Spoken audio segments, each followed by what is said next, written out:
so I think I'll start first. Oh, this is wild. Okay, so first question.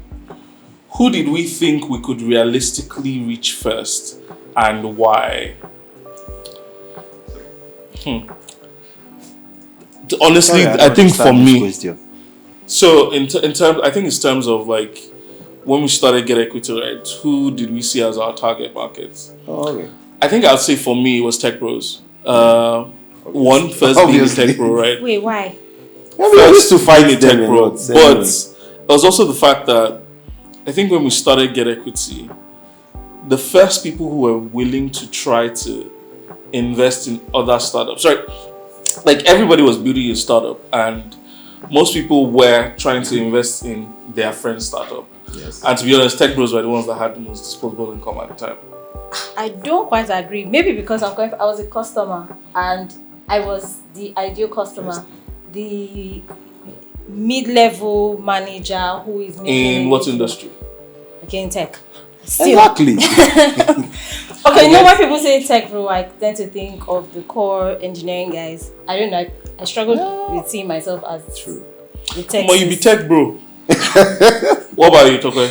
I mean, obviously, the very first time we spoke, I think was at the beach, and one of the key things that came to mind was who will like this. The most common guys was like, okay, people that are building, most engineers, but mostly CEOs of other tech companies. But I think at the back of my mind, there's the most finance people, right, who try us, like, because at that time we were like trying to look for, we're raising, we're also looking for money. So we're like, you may be interested because maybe VCs may look at us somehow. They may be confused at first, but it will become clearer. I think that was just what the best thing in my mind when we spoke. Yeah. The funny thing is, some of our highest, let me say, ticket users are finance people. Yeah. And then that day where we also met at the beach was also a time when some tech bros that I knew were selling their company, and so it kind of just tied into each other because that was also about the same time. That was about the first time I heard about Paystack sale. And it hadn't been announced yet. So I guess it ties into two of them. Let me check another one. This is wild. Okay, so this is a wild card. What belief did we have? You know what? Everybody's going to answer this one because this is personal. What belief did we have at the beginning that we no longer have today? Yeah. See, I'm going to let people start first. Okay. Why me? Well, I guess this is funny, but I think one of the beliefs we had was, it's quite difficult to be honest. The belief I still hold it in mind, but I do believe that we can be a place for us to unlock like new opportunities in SME financing, right? I still believe that. But it's a nuanced conversation having fought what we fought over time. Yeah, I agree. So I still believe we can be one of that platform that can really unlock SME financing. But what and how is it going to be is still a very big question mark, if you like. Yeah, I mean, it's still quite a big tenet of what it is that we're trying to achieve, whether it's on the equity side or it's on the debt side. It's still focused on small to medium. Then my second belief is that I felt essentially the VC ecosystem was going to scale beyond what it is. Honestly, it's not. It was looking like it was going to be a madness. Yes, we were going to be the UK. So and what about belief has dried up. The VC part, I actually did think that would be the go-to for VC for retail, right? Yeah. And because money was flowing back then, 2020, 2021. So and especially following the Paystack sale, there was a huge FOMO, which was actually how I really got interested in GetEquity as a platform. And so I did think that everyone who doesn't have the high check size would come to us. I mean, it didn't quite work out, but we did good work in that regard. Yeah. I think I agree with everybody. Mine was more surface level. I thought build a nice product and you hammer. Which is funny because I've been in tech 15 years now, and building is the easy part. Selling is where it's at. Unfortunately, I've been a builder until starting GetEquity. I've been a builder, so I thought building was like once you build. That's the easy part. Problem. The way she's laughing is the problem. Okay, from a system standpoint, how stable or unstable was the platform? I can brag about this one. Yes. Just like what we said about building a good product, right? I can brag about this one in the sense that I've been very proud of what we built. From a product standpoint, from a system standpoint, I think one of the things that we have done over the past 5 years was lay a roadmap that we can see quite a lot of startups follow now, especially when it didn't exist. So, yeah, definitely, I give A1 to that one. One of the things I actually appreciate about our roadmap is that it was built for scale, right? It wasn't built for where we were. It was built for 5-10 years down the line, and whatever changes may have occurred actually fit into the roadmap. There's no complete pivot or turnaround away from what the actual roadmap looks like, whether it is operations, whether it is even the tech architecture itself. It was actually built for scale. I think that's when the earliest times with Jude and of course the engineers. I know how Jude was like, if you ship that code. It was very interesting about making sure like the product was working. I think you had a lot of the very first builder. You remember the very first guy from Ghana, the first engineer. Yeah. Duncan. I think I just wonder where he is now. Duncan it was a very interesting thing, bringing like a lot of very experienced people to build the product. So it was a case of making sure from the first get-go the product worked from day one. I think that was brilliant on your end. I had a reputation, man. You know the amount of people that would drag me. After dragging Tech Bros on Twitter. You know the amount of people that would drag me if my product didn't work. Yeah. It was interesting. I don't know. Pick a second one.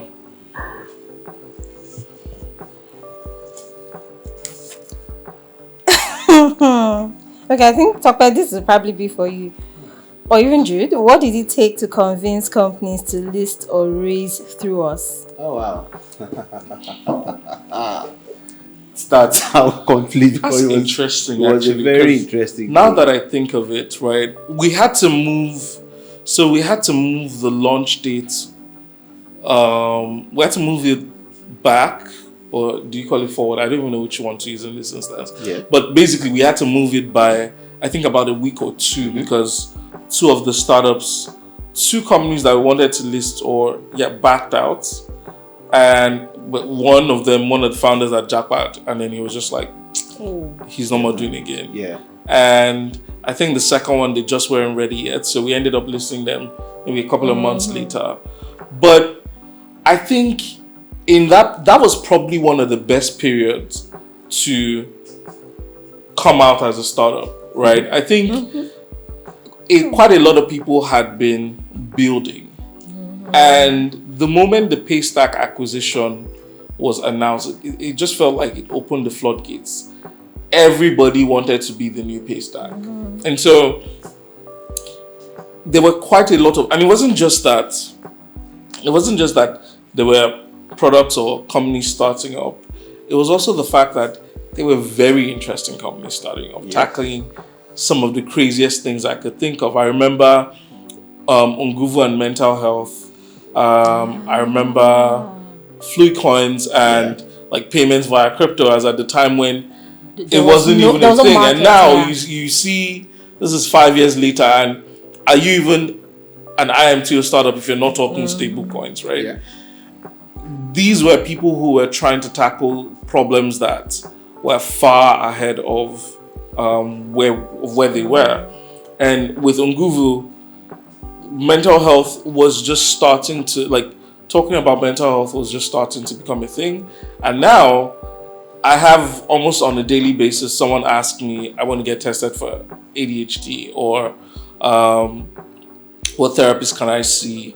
And there's always something there. There's always somewhere to be referred to. So yeah, I think for me it was two people. I think I would like to give props to the health guys.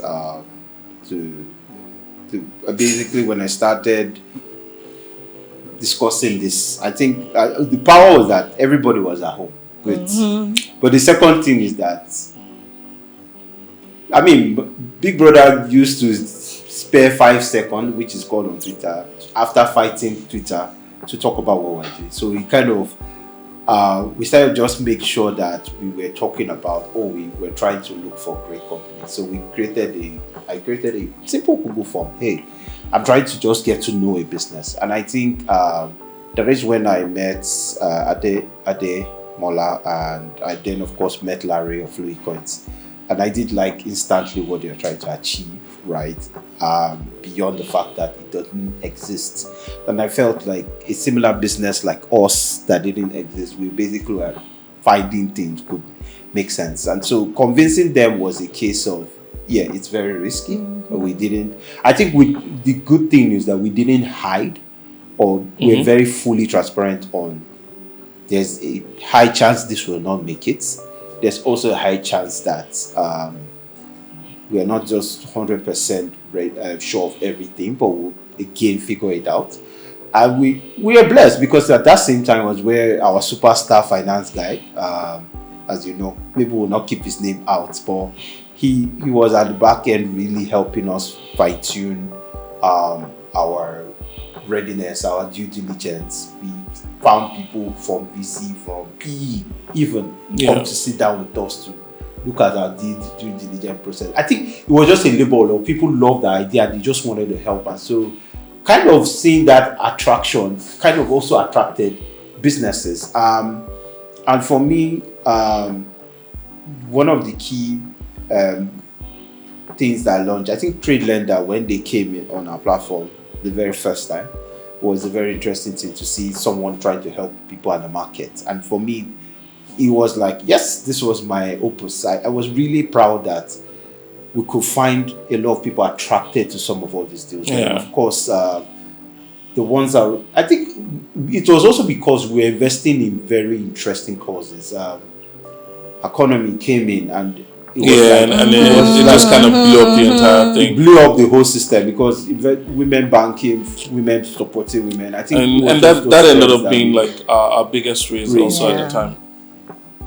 All right, I think this is a lovely question. So, what were the defining moments that changed our trajectory? Ooh, let me take this one. So I don't think it is one, right? I think it is some of different things that happened. Mm-hmm. First was economy that happened. That really changed the game in terms of startup investing. Techstars happened. Perfect. But the very first debt raise, Dangote. On that, imagine raising 26 million in 6 hours. It was amazing. That changed. That was a huge validation for our business. I can't forget that. I actually called you. Is there anything going on? I'm telling you. I was like, what's going on? I was monitoring the thing. I was just going like this. Like, I was so confused. I was like, wow. And it was a very huge validation because it meant that, economy happened and that in itself was a validation of where we were going. Yeah. But you see, imagine pivoting and you're not even sure. Something new, nobody's doing that. And then people are saying, you know what, let's give you 26 million in under 6 hours. Asset managers were confused when I called it that, you know what, can we take what we have? And they're like, wait, are you guys sure? And they said yes. we're done. I mean, I think it was a shock that you listed something and now I come back a few hours later and say exactly. First, like, I don't understand. What do you mean? So it was a very great thing for us then. Okay. Let's see this. Okay. So I think speaking about our Techstars experience, so it says, beyond the headline, what actually changed for us and how did it shift how we thought about building or scaling? Jude, I think you should try this. So this particular question, I would say Techstars was, so yes, all of these things were public defining moments, right? I would say Techstars was the actual defining moment for me, in the sense that when we had the mentor matching, right? That was the best. I had a conversation with one of the mentors, and he said, "People are doing too much dollarized economy. There's money in Nigeria. Yeah, there's money in this market, and you need to also look at this market as well." And while at that time we had also had the potential debts and fixed income further down our roadmap. Yeah, I decided, might as well. Just when Techstars, the entire tenet of Techstars is this is where you want to be able to rapidly prototype. Yeah. And so we did that. And we had started out looking at, okay, if we list one debt instrument, what would that be? I remember it was in partnership with Messenger. And basically I remember thinking, okay, let me even try this out. Using people that I know on the platform, we wanted to do 10 million and to say, Messenger is financing bikes. If we're able to get to 10 million, then this seems like something that should work. And we did that. We did that in less than a week. And so I was like, yes, this is perfect. Now that small, let me call it signal, pebble, or that small signal is now what led to someone reaching out, an asset manager at that time reaching out to talk about certain instances and commercial papers. And I think they were trying to sell to me directly. And I said, okay, why don't we put this up and see what that looks like, right? This Dangote commercial paper. And I remember thinking, if we get 5 million, we'll be okay. The commercial paper, then we've gotten signal, because the 5 million was the entry barrier. And in the first hour, we had crossed 5 million. Had to increase it again. 10 million. We crossed that and put it on 20 million, and we crossed it. That's when I knew that yes, we found a niche. Yeah, I think one thing about Techstars was Mentor Madness was lovely, right? I think having to speak to close to 70-80 people in a week may look extreme, but it helped us pitch properly what we were, and also helped us see a lot of things from multiple angles. So people coming from, again, asset management firms, people coming from VC, private equity, people coming from marketing, people coming from branding, finance space, bankers. I think you allowed us to see it, how they saw us from each different individual point of view. And that was the defining moment. Try going Nigeria, stick with Nigerian products, try this, strengthen that. And I think that really shaped it. So we'll say thank you to all those 18 faces we met. And yeah, it was it was the best period for me personally, because it shaped us even internally how to focus. Okay. How do investors actually behave in reality, and what patterns did we start to notice over time? I'd say the biggest pattern I noticed is older people tend to invest more. Yeah. Older people tend to invest. Okay, let me put it this way: younger people tend to invest more frequently, but a lesser amount.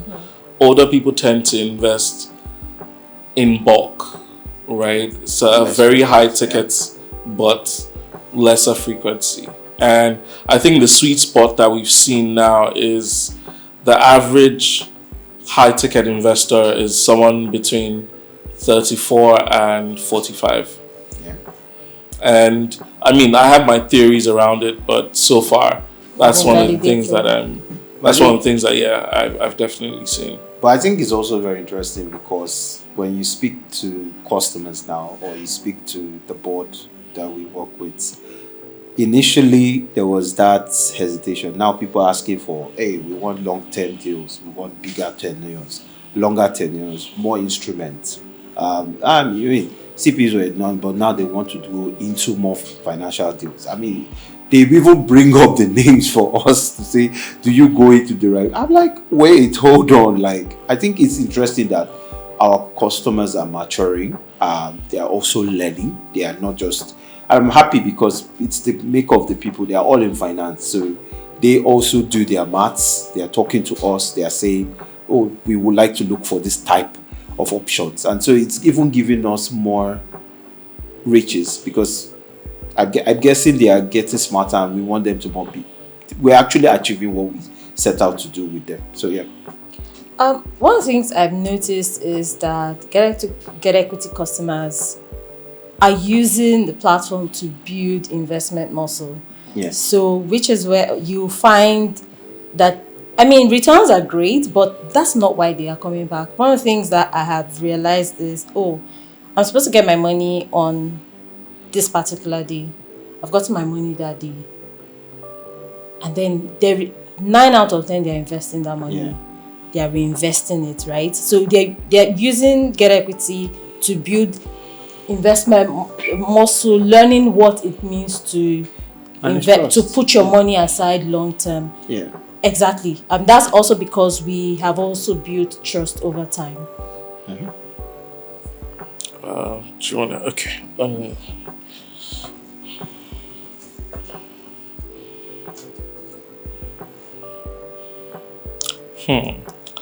What specifically drives investor participation versus what people assume drives it?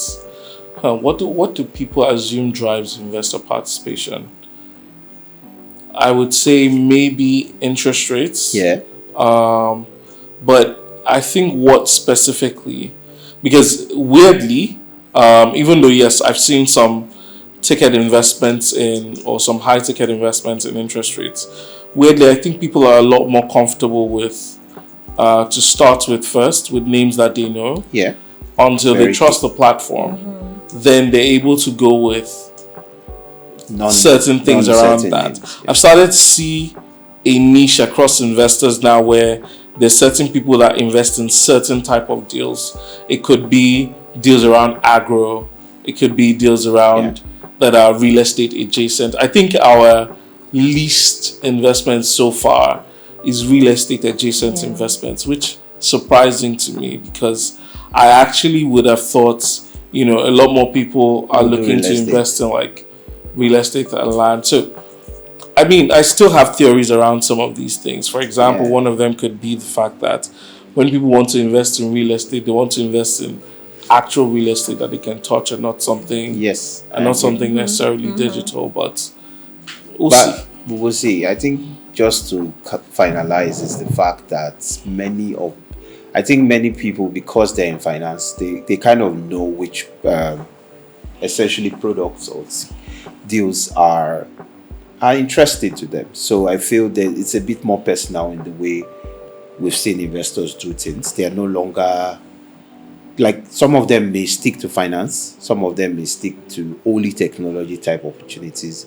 Most of them will go for agro opportunities. But we've also seen that a huge chunk are finance focused. Yeah.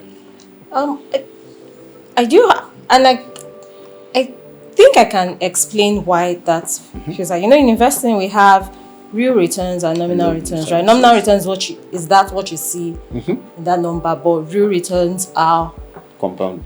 No, not necessarily. Inflation will happen. Yeah. So what is the actual return, right? At the end of and so you find that the investments with actual returns that beat inflation are usually in agro and maybe real estate. So which is why I think real estate, again, like Jude said, they want things, actual tangible Physical, real estate, tangible, but yeah. most of our agro products are the products that do very well. Yeah. So, Okay. Thank you. It's my turn.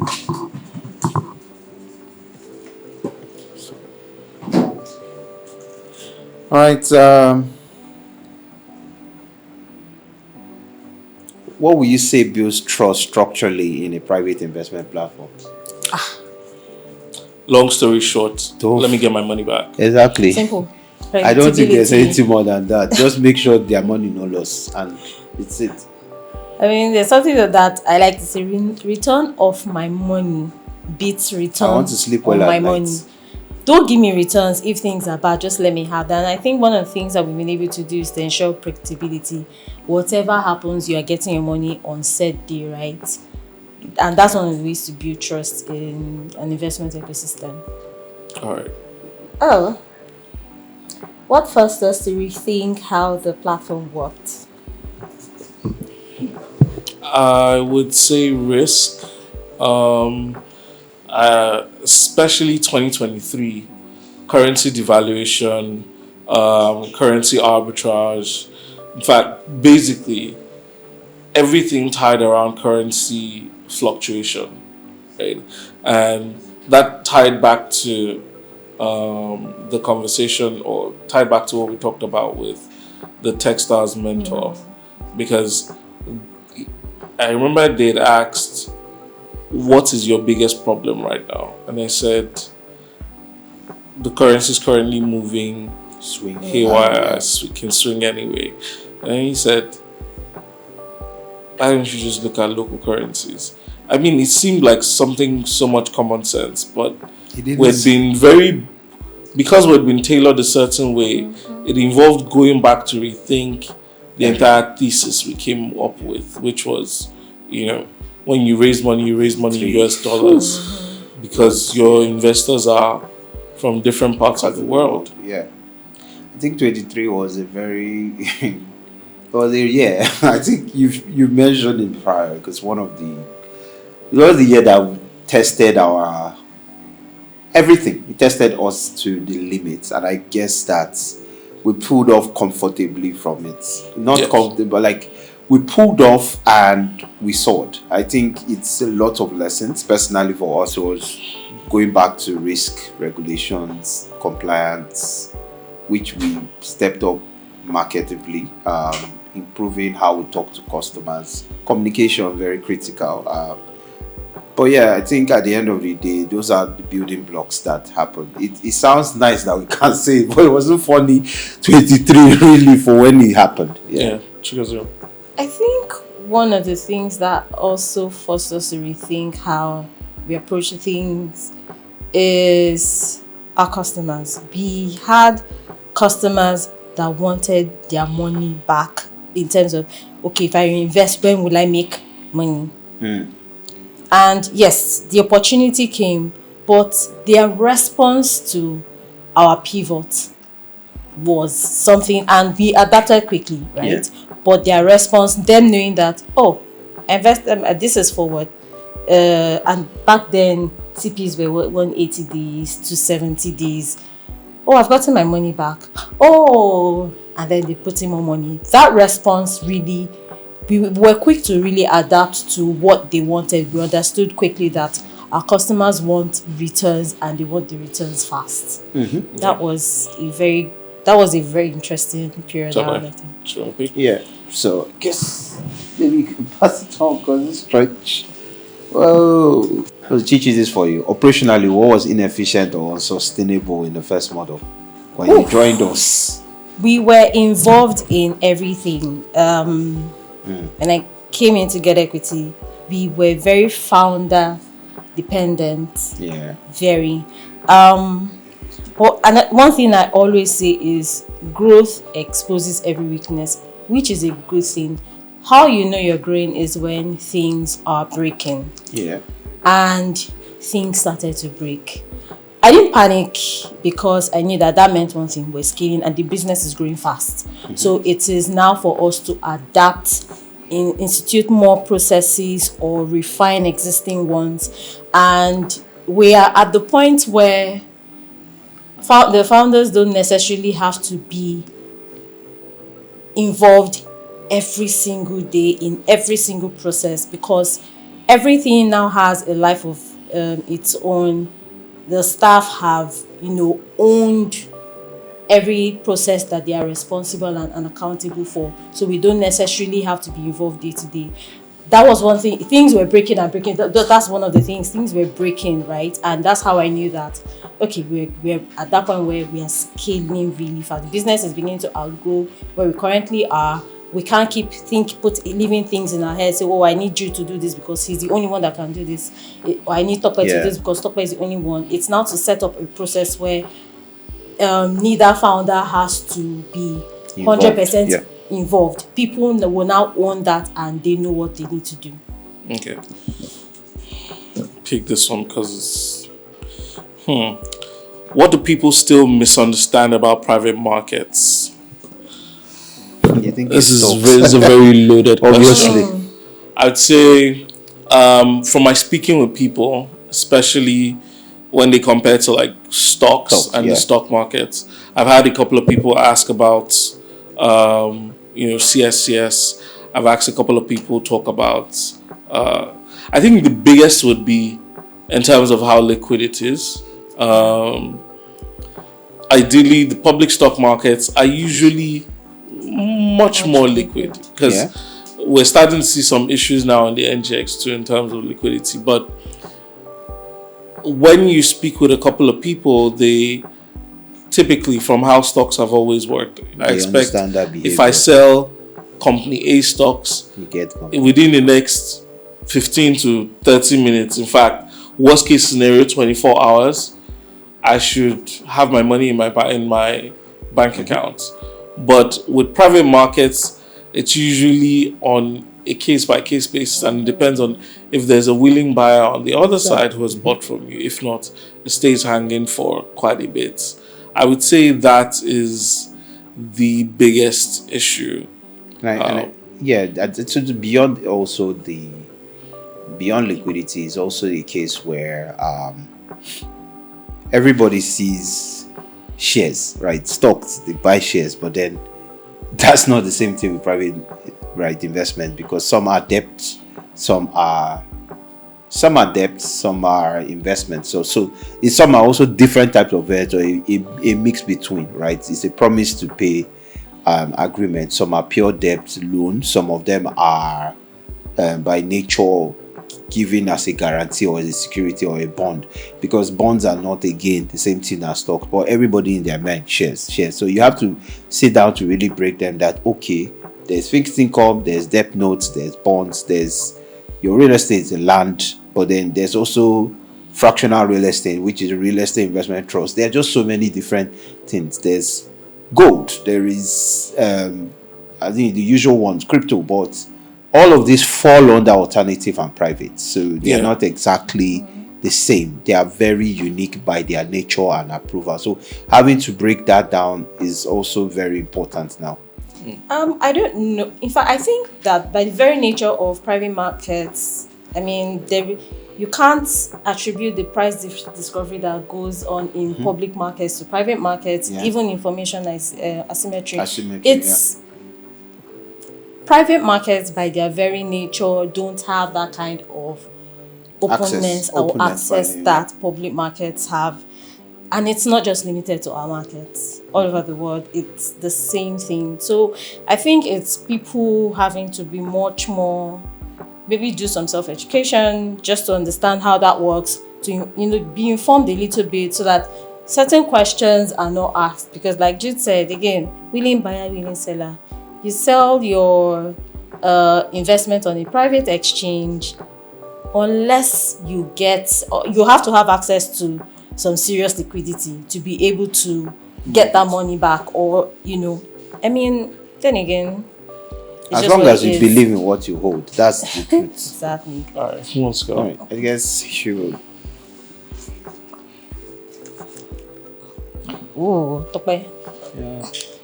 What role do partnerships and distribution play in scaling private markets? I mean, it's where you call, just as you say, you can build the nicest, best product, has the best user interface, has the best psychology and behavior into how you build a product. But if it's not known, if it's also not in the hands of people, and if you're not signing the deals that will bring these great opportunities, you just forget about it. It's the most important thing you can find. So having to structure the right partnership for us and GetEquity, there's also how we think about partnerships.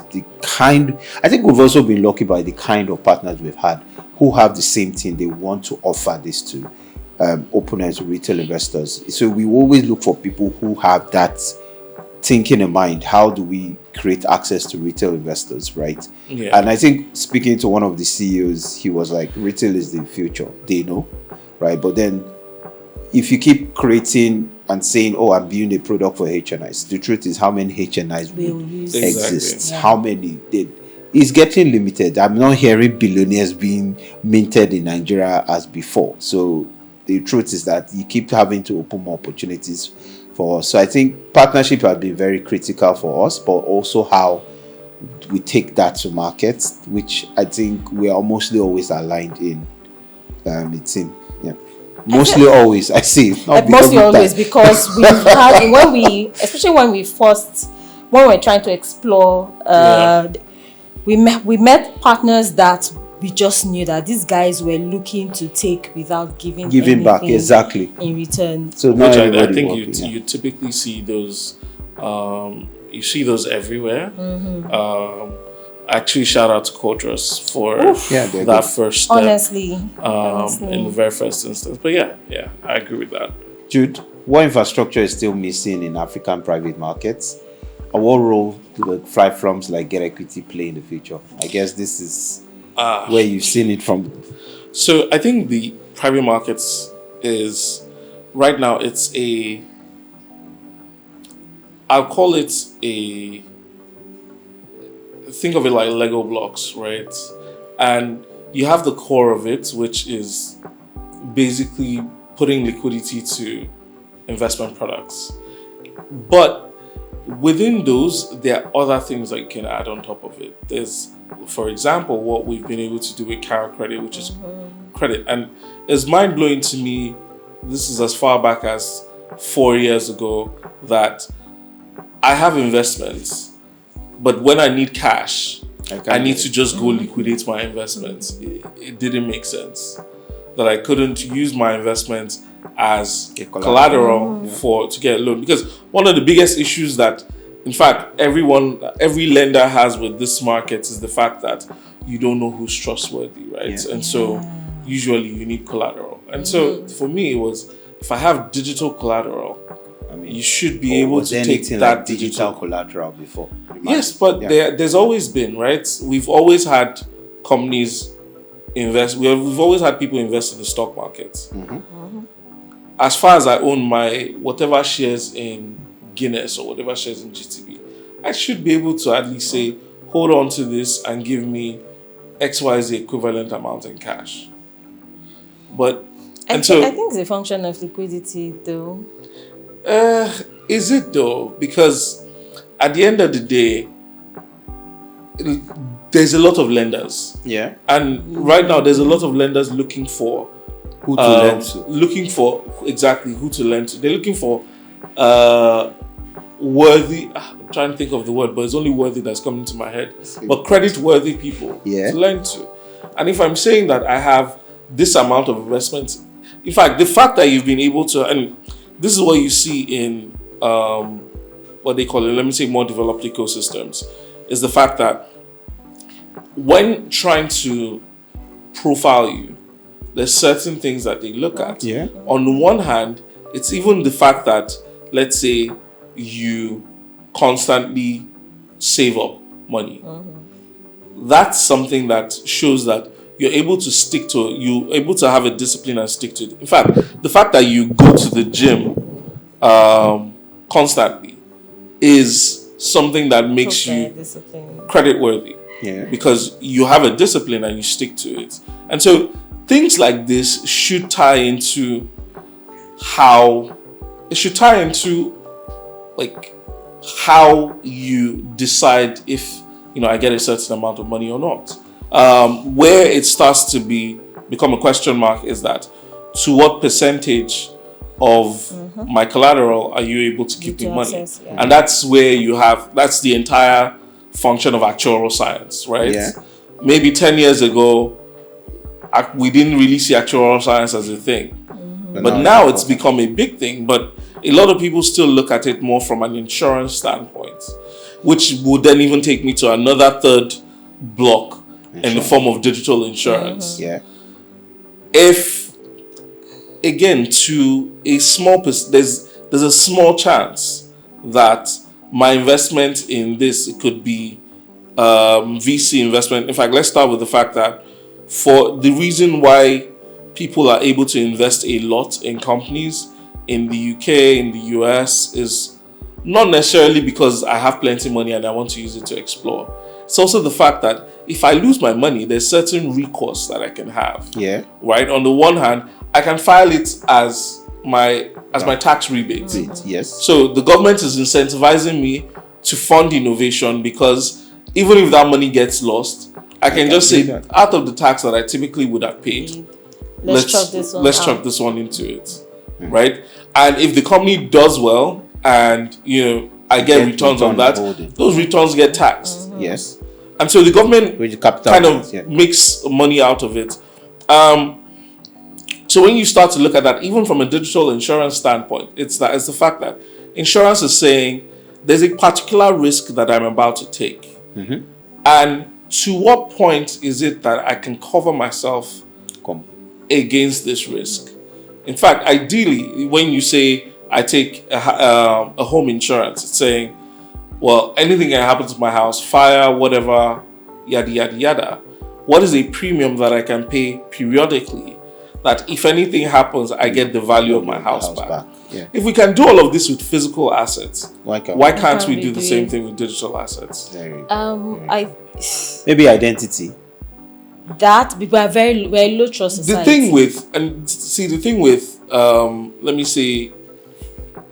thing with digital assets is the fact that they are even much easier they're much easier to handle. So if, for example, if we go back to credit, if, for example, you use your land as collateral and you could not pay, okay, fine, the bank is going to come and seize your land, but how do they enforce it? They're going to have to keep somebody there, day and night, to make sure that you don't come in the night to come and probably sell the land to another Onile or something, right? And if they are even trying to sell that land, because most times physical assets are not very easy to offload. Yep. So it takes time. And the time it's taking to offload that asset is also counting on the lender's books. Yeah. But with digital assets, for example, stocks, the moment you default, I just put it back up on the exchange. In less than 30 minutes, somebody has bought it. I'm good. I'm whole. And so with insurance as well, it's the fact that to a certain point, if I say maybe I'm insuring MTN, or let's say I'm insuring this company shares against going, and it's something that's typically done actually. Let's call it in some forms hedging, some forms whatever.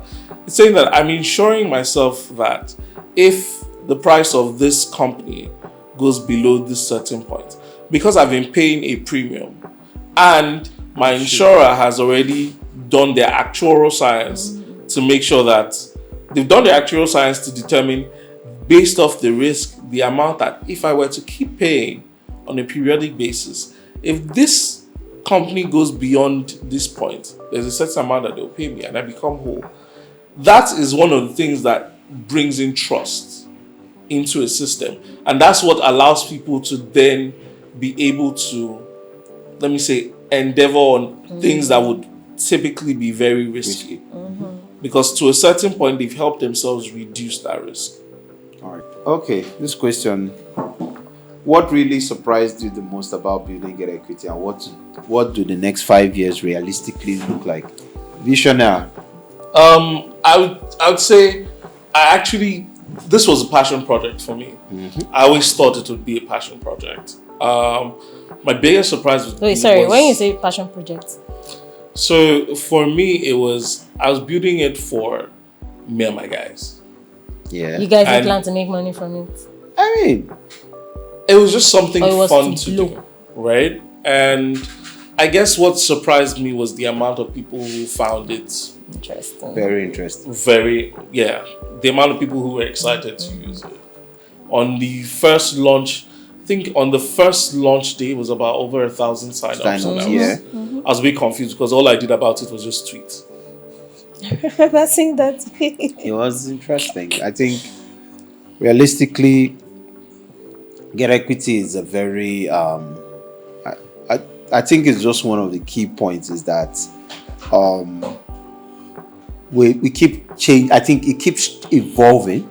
The more we get more people, the more we speak to customers, and it's evolving for like the better. So ideally, even from the new feature products they want to roll out, things we have tried to do, it's a case that we're still seeing a lot of things that we didn't even think about. And I'm happy because it's the right place. We're there where our customers are really telling us this is what we want. And they are very adamant. They are very adamant. Like, I think our customers are not the type that they will tell you this is what we want specifically. Like, don't think twice. This is it. And it's informed. And immediately you get it, they will do it. Like, you can see the instant use. Like, this, like, they've been waiting for this product to be used. So exactly. I think it's been a very interesting way built for them. Yeah. What surprised me? I knew it was hard. I did not know. I didn't understand how hard it is to build in this economic climate. Yeah. My God. It's hard. What part of this experience has changed how you think about people or markets? In terms of how I think about people, I would say it has more reinforced how I think about people as opposed to changing how I think about people. I think people gravitate to something that makes sense to them. I think there's also quite a lot in the, a lot of people, when people talk about, thinking outside the box in terms of providing people with what they don't know they want yet. Many times there's school of thought around things like that, in the sense that for some instances you need to have vetted this very continuously before you can do that. But it has kind of reinforced my thinking around the fact that sometimes you just want to wing it, and it's also an instance that many times a lot of people don't like, especially when you're working in I don't know if it's called Blue Ocean or whatever, but Blue Ocean, especially when you're working in systems that don't already exist before, there's nothing you want to compare it with, so might as well just try it and try it as fast as possible and learn from it as fast as possible. I agree. I also think people, while they may not be familiar with something, if the outcome is predictable, right? If the outcome is something that they understand, they will participate. Sure. And over time, with the kind of investments that we've brought in, 56 Capital, and how well it did, right? Yeah. It's those kind of, they might not understand what the business is about, but am I looking at it, does it make sense? Do I know that I'll get my money on set dates? Am I seeing the business, and I may not understand what's really going on, but I can see what they're trying to do. Yeah. People will be good. Let's take another one. I think this is the last one, right? I think so. Oh, okay. All right. If we could go back to day one, what would we do differently? Wow, man, I've thought about this thing so much. I think the very first is our focus on the niche. Starting out at first, we when we looked at the VC ecosystem and we saw a lot of things that just didn't exist and a lot of things that should exist, what we then decided to do was to try and go breadth first, right? Try and capture almost all these things in the sense that, because A links to B, links to C, links to D, and these are things that if they were all available, a lot of people would want to use them. We realized that sometimes, even if you're providing just one tiny improvement to how people currently live their lives, you want to be able to drill down on it. People will still trickle to you. But if I'm going back, to be honest, I also think when we launched, we also differentiated ourselves, right? So I won't change that, right? But I agree the fact that we intentionally niched ourselves, right? Most likely because of our backgrounds. We were tech, we've been in tech almost all our life, but we couldn't, I guess, if we were to go back, would have said, what do the bigger coverage of Nigerians need, right? And how do we start from the smallest parts to achieve that? Maybe, but yeah. I don't know that I would change anything simply because we worked with what existed at the time. VC was the in thing. It was natural for us to do that. It was the only thing that made sense.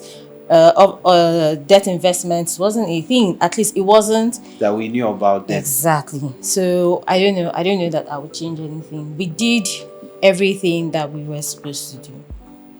Okay. Yeah. What would you tell your younger self starting this journey? No. What I would actually want to say is not safe for camera. I'll just keep it with nice work. Don't worry. Well.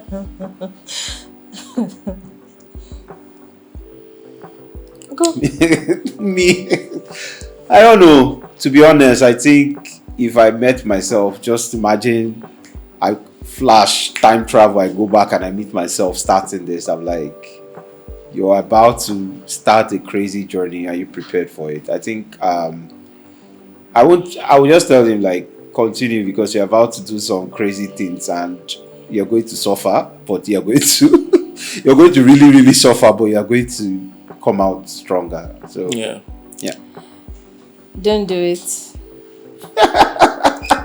Just don't do it unless you're ready for heartbreak, nights of despair, and thinking, God, are we going to make it? Tokpe mentioned 2023. God, it was hard. Yeah. But even after that, there are still times that I'm always thinking, are we going to make it? Maybe in the night, and then I wake up, I'm like, it's a new day. But yeah, don't do it. It is hard. Building in this market is hard. Just don't do it. Now, what comes to my mind? Explosive, crazy, interesting. Sentence. I don't know about sentence. I'll say it's been a ride. The word would have been roller coaster, but sentence is it's been a ride. I would say continuous learning. I have learned things I probably wouldn't have learned outside of doing this, right? So it's been 5 years of continuously learning how to refine what we do, our processes, our systems, how we are set up, operations and everything.